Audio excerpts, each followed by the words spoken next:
her er ikke en måde at føre regering på i Danmark.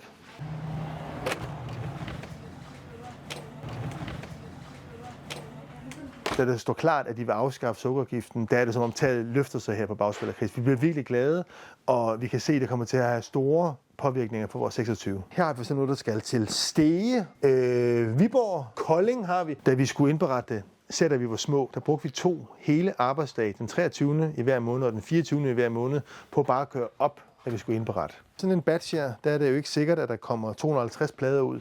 Det kan være, at der kommer 243 plader ud. Så hvor meget skal der betale sukkerafgift af, og hvad skal der ikke betale sukkerafgift af?